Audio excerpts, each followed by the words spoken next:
Welcome to my channel.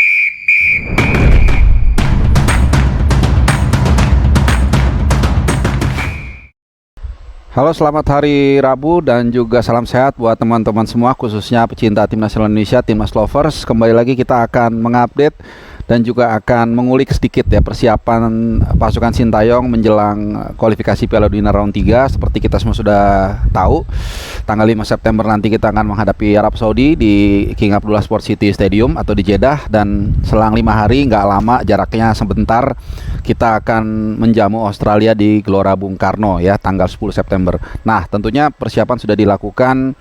Detail-detail kecil ini menjadi sangat penting, termasuk juga menyiapkan akomodasi ataupun mobilitas dari para pemain atau pasukan Garuda.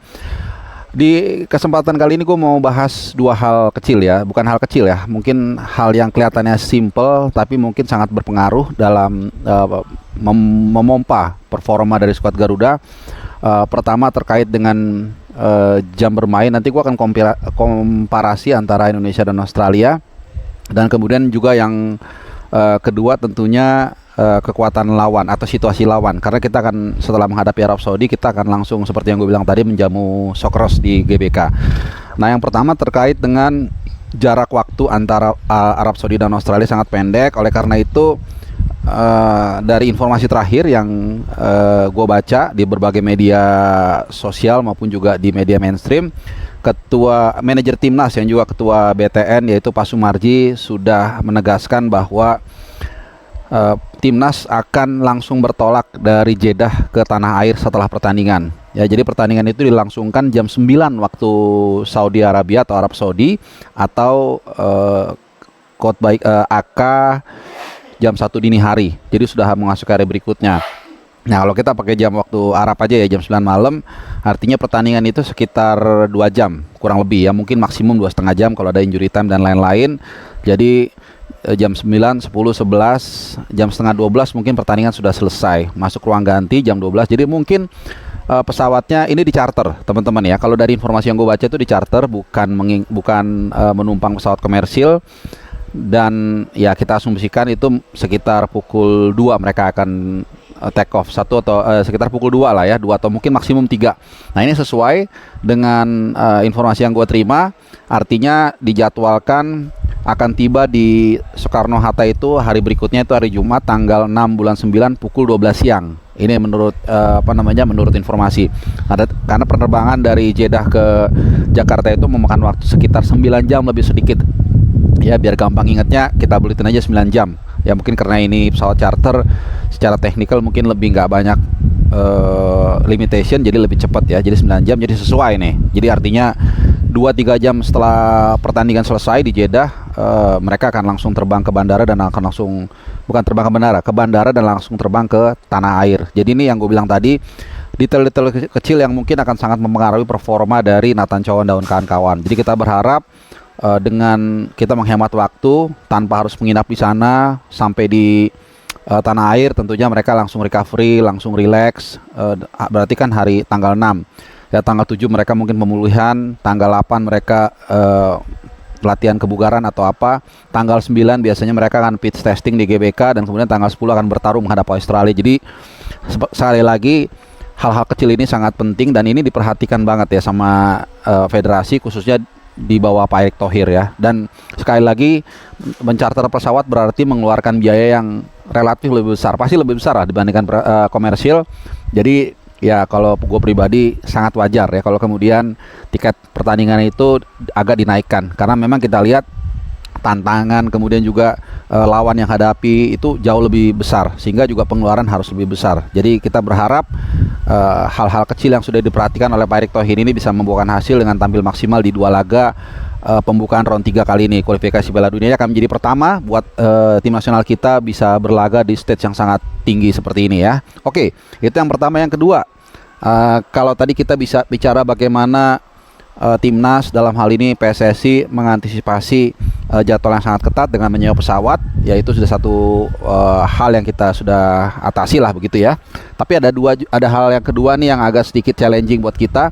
Karena apa? Karena kalau kita lihat jadwal bertandingnya Australia, jadi Australia ini main nanti di hari yang sama kalau kita pakai jam waktu Indonesia ya, itu jam 6 sore di tanggal 5. Ini kalau kita pakai jam Indonesia, jam 6 sore.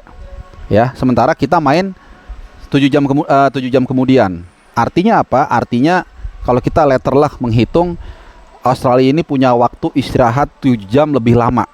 Nah, ini juga tentunya sangat mempengaruhi ya performa dari para pemain di tengah hektiknya jadwal di antara kedua tim.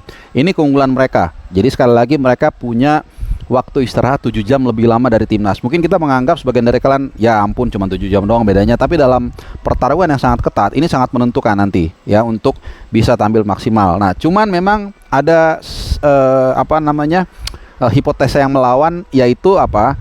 Mereka akan bermain di, ini gue bacain nama stadionnya, Robina Stadium di Gold Coast. Gold Coast itu ada di sisi timur dari Australia. Dia tuh kalau ditarik jam waktu itu sama dengan Papua.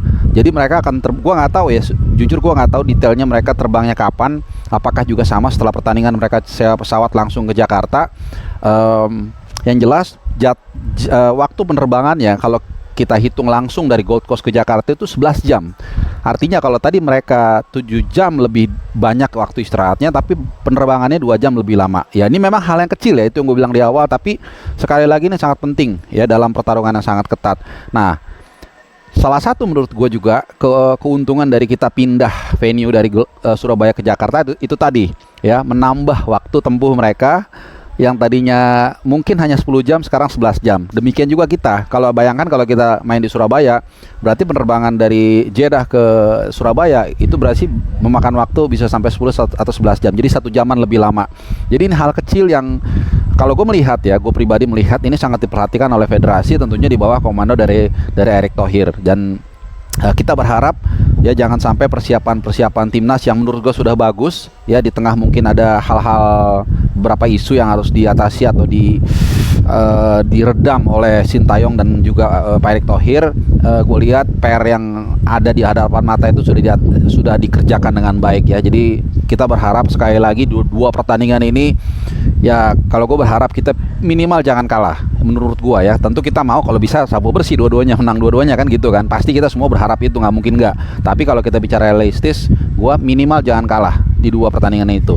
Bahkan kalau kita sedikit optimis ya, kalau gue sedikit optimis, menyuntikkan mental semangat para pemain Indonesia, jangan inferior ya, bahwa kita ternyata tidak jauh berbeda kok dengan dengan kemampuan mereka.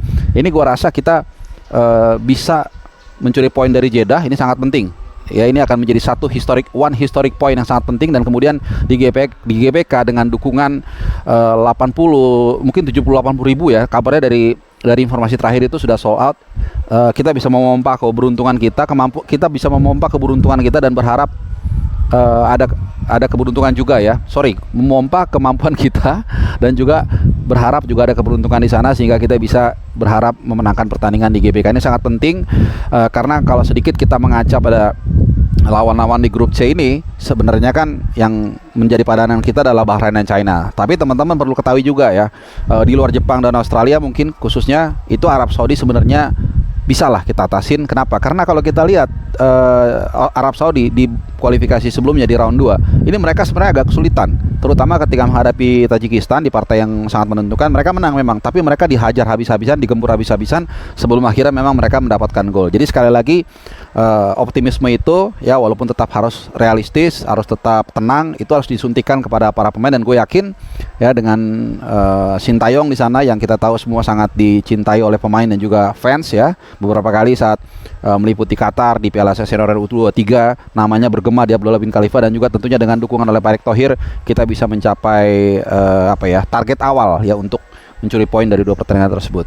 Oke teman-teman semua, itu tadi sedikit update terkait dengan tim nasional kita. Silahkan tinggalkan komen buat kalian yang punya pendapat atau mungkin mengkoreksi. Terima kasih sudah nonton, dan seperti biasa gue berharap kalian dalam keadaan sehat dan sampai jumpa.